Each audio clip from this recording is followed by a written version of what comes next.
புதுச்சேரி முதலியார்பேட்டை தொகுதியில் போட்டியிடும் பாஜக வேட்பாளரும் அமைச்சருமான ஜான்குமார் வரும் சட்டமன்ற தேர்தலில் வெற்றி பெற்றால் 2 பெரிய ஏரிகளை தூர்வாரி மழைநீரை குடிநீராக மாற்றும் திட்டத்தை கொண்டு வருவேன் என்று வாக்குறுதி அளித்தார்.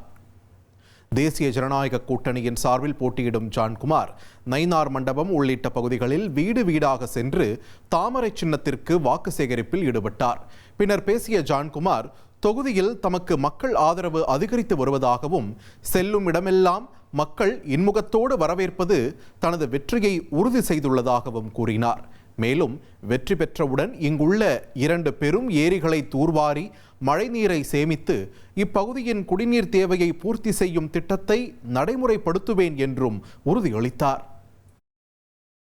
மக்கள் பயன்பாட்டுக்கு பயன்படுற மாதிரி அதை ஏரியா ஃபுல்லாக தூர்வாரி அதை புறணமித்து நல்லா சூப்பரான தண்ணியாக அதில் மழை தண்ணியை சேவ் பண்ணி மக்கள் பயன்பாட்டுக்கு அந்த ஏரியை பயன்படுத்துகிற மாதிரி ஆக்குன்ற அதில் உறுதியை தெரிவிச்சுக்கிறேன். இனி செல்லும் இடமெல்லாம் செய்தி. தந்தை டிவியின் வாட்ஸ்அப் சேனலை ஃபாலோ பண்ணினா செல்ல இருக்கும் இடமெல்லாம் செய்தி.